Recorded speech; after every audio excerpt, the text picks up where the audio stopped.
네, 안녕하십니까 여러분들, 반갑습니다. 자, 이번 영상에서는요, 코로나가 이제 어느 정도 정점을 좀 찍고 이제 다시금 좀 물러나는 추세에 이제 접어들지 않았냐라는 이야기가 있습니다.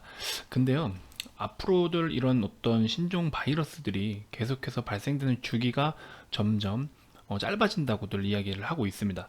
중요한 거는 뭐 사스나 메르스 때도 어떤 확실한 치료제나 백신이 아직까지 개발되지 않은 상태이고, 그러다 보니 점점 이제 새로운 또 바이러스가 변이되어서 나타내고 있는 와중에 아무래도 치료제 개발에 좀 더 속도가 붙지 않을까 싶습니다. 자, 그런 와중에 이제 시장에서 가장 주목받았던 거, 제일 전 세계에서 크게 주목을 받았던 게 렘데시비르였는데요. 길리어드의 이제 렘데시비르인데, 렘데시비르가 좀 어느 정도 불확실성이 커져가면서 효과가 입증되지 않는다는 그런 내용을 이제 바탕으로 해서 효과가 좀 떨어진다는 내용으로 그런 기사가 뜨면서 국내 이제 관련주들도 굉장히 영향을 좀 받긴 받았었습니다. 근데 그로 인해서 반대로 또 수혜 볼 수 있는 종목들이 일부가 있을 것 같아요. 그래서 그런 종목에 대해서 이야기를 좀 나눠보려고 합니다. 자, 영상 본격적인 시작에 앞서서 여러분들 좋아요와 구독 버튼 한 번씩 꼭 눌러주시고요. 자, 지금 이제 제가 한번 언급을 드릴 종목은 먼저 삼성바이오로직스에서 한번 이야기를 해보도록 하겠습니다. 삼바가 이제 신고가를 찍었잖아요. 신고가를 찍었는데 이 녀석이 이제 왜 신고가를 찍었는지 여러분들도 기사를 한 번씩은 다 접해 보셨을 거예요. 뉴스를 한번 보시면 삼바가 미국에 있는 회사 이제 코로나 바이러스 치료제 위탁 생산 수주에 대한 확정 의약서를 체결했다. 자, 어쨌든 이제 최종적으로 생산을 해라 라는 이제 확정된 내용을 이제 계약을 했다라는 내용인 거죠. 그래서 계약금은 뭐 하나로 4,400억 원 정도 된다. 이렇게 얘기를 하고 있고 2021년부터 3공장에서 이 물질을 본격 생산한다는 계획이다. 뭐 이런 이야기가 나오고 있어요. 삼성바이오로직스가 국내 이제 공장이 몇 개 있는데 그 물량이 생산할 수 있는 총 물량이 아마 전 세계에서 거의 탑이라고 들었습니다. 독일인가요? 독일에 이제 가장 큰 규모의 이런 생산 공장이 있는데 그거를 제끼고 아마 삼성바이오로직스가 지금 거의 탑인 걸로 제가 알고 있습니다. 예전에 한때 좀 오래전에 기사를 좀 본 내용이 있어요. 그래서 지금 일단 이 종목을 좀 살펴보면 뭐 미국에 있는 회사고 뭐 바이러스 어쩌고저쩌고 이런 내용이 이제 있는데 코로나로 인해서 치료제 수요가 늘어나고 있는 상황에서 대량 생산 설비를 확보하는 것이 매우 중요하다. 우리가 개발 중인 치료제가 임상을 통해 안정적이고 효과가 있다는 것이 입증되면 바로 대형 생산에 돌입할 수 있도록 선제적으로 준비하고 있다. 뭐 글쎄요, 이게 제가 보기에는 어쨌든 지금 일단 임상 실험을 하고 있는 중인 거잖아요. 그쵸? 임상 실험을 하고 있는 중인 거고 임상 실험이 이제 효과가 어느 정도 입증되고 성공을 해 간다. 거의 성공에 가깝다. 실제 생산에 돌입하자라고 어느 정도 이제 그 정도의 단계를 거친다고 했을 때 그때 이제 본격적인 생산이 들어가면 대량 생산이 가능한 삼성바이오로직스에서 생산을 한다는 거죠. 그렇죠? 그래서 기술 이전을 시작해서 2021년부터 3공장에서 이 물질을 본격 생산한다는 것이다. 자, 어쨌든 2021년부터라는 거고 중요한 건 일정이 지금 현재 지금 미국의 이 회사에서 비어사라는 회사에서 이 관련 물질을 임상하고 있는 게 결과가 어느 정도 한 3월 정도에 나올 수 있다. 뭐 이렇게 볼 수 있겠죠. 3월 전후로 이렇게 나오겠죠. 그래서 그때부터 이제 본격적인 생산이 들어간다는 건데 어쨌든 간에 이제 얘네들이 임상에 대해서 성공을 했을 때는 너네한테 이제 위탁 생산을 맡기겠다. 그런 내용인 겁니다. 그래서 뭐 어쨌든 일단 계약을 어느 정도 했다라는 거죠. 그래서 이게 당장 매출에 반영이 된다는 건데 제가 봤을 때는요. 아직 시간이 좀 있거든요. 아직 시간이 있어요. 지금은 이제 본격적으로 생산이 들어간 것이 아니기 때문에 조금 더 경과를 지켜보고요. 주가가 어느 정도 좀 눌림이 나왔을 때 리스크가 적은 부분에서 좀 매수를 해가지고 지켜보다가 내년 초에 이제 어떤 그런 이슈가 나왔을 때 혹은 만약에 뭐 그러면 안 되겠지만 만약에 연말에 또 다시 날씨가 추워졌을 때 코로나가 한 번 더 터지게 된다면 지금 많은 곳에서 그렇게 추측을 하고 있잖아요. 코로나가 겨울에 한 번 더 나올 수도 있다. 유행이 될 수도 있다라고 이야기를 하는데 만약에 그런 상황이 정말 나타난다고 한다면 아무래도 삼성바이오로직스는 지금보다 더 강한 슈팅이 나올 수가 있겠죠. 단 그 종목이 비어사에서 좀 약물에 관한 임상 실험이 어느 정도 성공적이어야 된다는 거죠. 그래서 저는 좀 굉장히 임상 실험에 대해서는 다소 좀 보수적으로 보고 있는 편이기는 합니다. 왜냐면 임상 실험이 그렇게 쉽지가 않아요. 우리나라에서도 최근에 주식시장만 들어보더라도 성공한 것들도 지금 뭐 다 빠꾸당하는 상황인데, 그쵸? 생각보다 쉽지가 않은 상황입니다. 그래서 지금 일단은 신고가를 찍은 상황인 거는 저런 기대감에 의해서 어느 정도 반영이 됐기 때문에 들고 계신 분들은 뭐 지속적으로 들고 계셔도 좋겠다만, 우리가 삼성바이오로직스를 앞으로 바라보는 관점을 봤을 때는요, 뭐 정확하게 얼마까지 떨어질 수 있다라는 판단은 하기 힘듭니다, 사실. 하지만 지금 정도의 수준보다, 지금 이런 위기가 왔을 때의 수준보다는 이런 구간대에서 머물 수 있는 확률이 높다라는 거죠.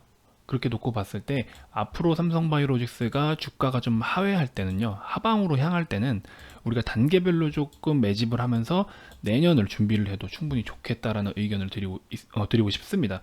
그래서 1차적으로는 저는 이제 조금 성격이 급하신 분들도 있으실 것 같은데, 1차적으로는 한 21선 정도에 왔을 때 매수를 하겠다 하는 당시에 21선 정도 왔을 때 매수를 한번 하시면 좋을 것 같고, 그 다음에는 60선 왔을 때 한 번 더 매집을 하시고요. 추가적으로 거기서 또 어떤 변동이 있을 때는 좀 지켜보다가 추가적으로 좀 좋은 타점을 소개를 해드릴 예정입니다. 그래서 여러분들 이 종목을 너무 깊게 들여다보려고 하지 마시고요. 제가 봤을 때 정말 그 물질에 대해서 효능이 입증되고 임상이 어느 정도 효과가 있다라고 했을 때는 이 종목은 지금 이거보다 더 많이 갈 수 있습니다.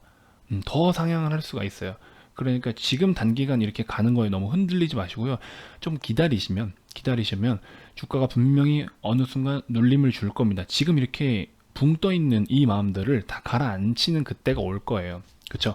그래서 오히려 지금 여러분들이 이 주가의 모습은, 이만큼 길을 좀 열어줬구나, 이렇게 생각을 하시면 좋을 것 같아요. 이렇게 상방으로 길을 열어놨구나, 그럼 다시 한번 조정을 받는 그 순간들에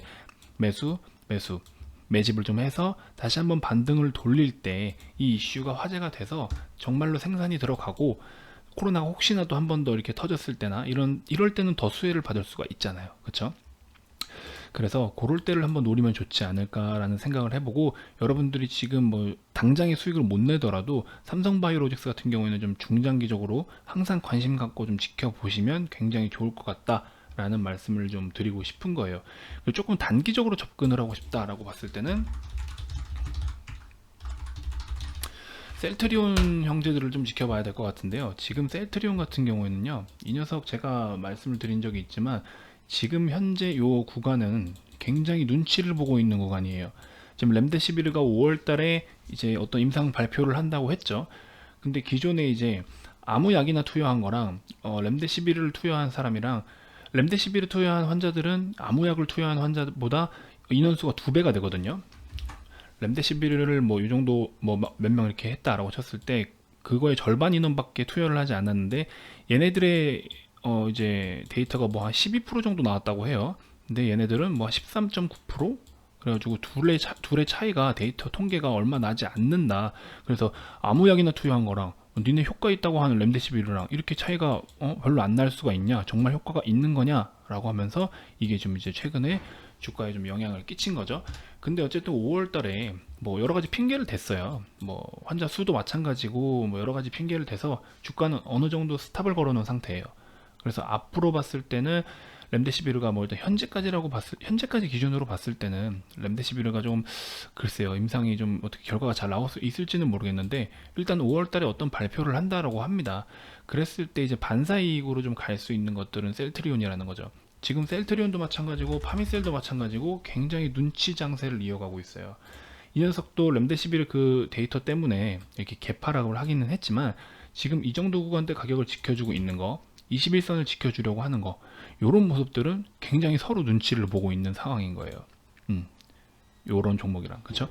그래서 셀트리온 제약도 좀 단기적으로 한번 어느 정도 내려온다라고 했을 때 리스크가 좀 적은 부분들에서 가져가는 것도 나쁘진 않을 것 같다는 생각을 좀 해봐요. 지금 이렇게 조금씩 흘러내리고 있는데, 자, 타점을 한번 볼까요? 요 정도.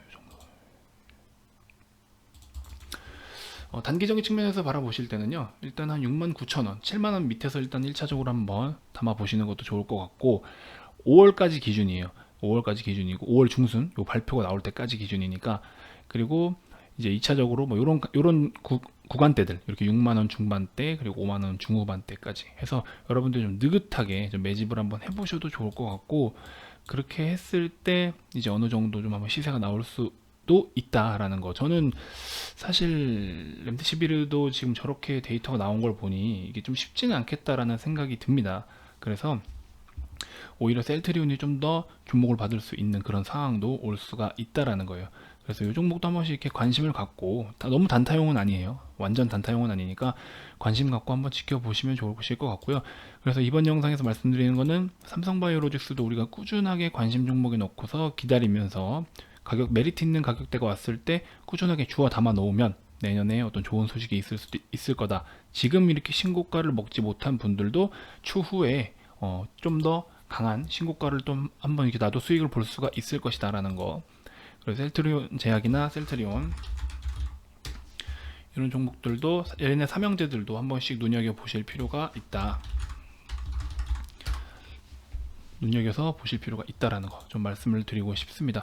오히려 차트적인 부분에서는 셀트리온 헬스케어가 더 괜찮은 것 같아요. 셀트리온 헬스케어가 좀 더 괜찮은 것 같습니다. 지금 단기간 이제 요 위에서 또 다시 어떤 새로운 그림을 그리려고 하고 있는데, 1차적으로 이 자리가 매집이 될 것 같고 2차적으로는 이 부분이 이제 바닥권이 될 것 같은데, 여기를 좀 벗어난다라고 하면요 비중을 다시 좀 축소를 시키는 방향으로 가시고, 그 다음에는 이제 60선이 어느 정도 올라와 주겠죠. 60선이 어느 정도 올라와 주겠죠. 그래서 요런 가격대에서 좀 메리트 있게 매집을 해가지고 가지고 있으시면은 5월달 정도면은 어느 정도 좀 입질이 오지 않겠나. 그래서 제가 봤을 때 차트적으로는 가장 좋은 거는 셀트리온 헬스케어다. 그리고 최종적으로 이제 어떤 유통이 이루어지는 것도 헬스케어이기 때문에, 근데 뭐 당장 얘네도 코로나에 관한 그 약물 효능이 효과가 있다라는 정도지, 항체 검사를 했을 때 효과가 있는 것 같다 정도지, 당장 뭐 판매되는 정도는 아니잖아요. 그래서 직접적으로 그렇게 수혜를 받기는 실적적으로 당장 그렇게 큰 영향을 끼치지는 않겠지만, 어쨌든 뭐 뭐든지 기대감으로 가게 되니까. 그래서 이런 구간대에서 한 번씩 좀 가격을 체크해 보시면서요, 이 종목도 5월 한 중순까지 그 렘데시비르 결과가 나올 때까지 한번 가져가 보는 것도 좋겠다라는 거고, 반대로 리스크적인 부분은 좀 적은 게, 렘데시비르가 잘 됐다라고 했을 때 얘가 막 또 박살날 수 있는 그런 연관성이 있지는 않아요. 걔네가 잘 됐다고 해서 다른 코로나 관련 그 연관된 종목들이 다 망할까요? 그렇진 또 않거든요. 대신에 잘못됐을 때, 렘데시비르가 잘 안 됐을 때는 그 다음에 그러면 뭐를 찾아야 되지? 어떤 치료제가 그나마 효과가 있지라고 했을 때 이 셀트리온 쪽이 좀 관심을 가질 수 있다라는 거죠. 이런 관점으로 좀 바라보시면 리스크적인 부분에서는 좀 적을 것이고요. 그리고 반대로 요 재료에 따라서 상방으로는 업사이드는 좀 더 있다라는 측면에서 셀트리온 헬스케어도 좀 여러분들이 꼭 관심 갖고 지켜보셨으면 좋겠습니다. 자, 이렇게 대응 전략 한번 세워드릴 수 있을 것 같고요. 주요 이슈들 한 번씩 잘 체크하셔가지고 모니터 하시면서 좀 좋은 성과 있으셨으면 좋겠습니다. 나중에 한번 또 이제 중간중간에 삼성바이오나 셀트리온 헬스케어 뭐 이런 애들, 이런 종목들 한번 추가적으로 대응 전략 한 번씩 또 언급해 드리도록 하겠습니다. 감사합니다.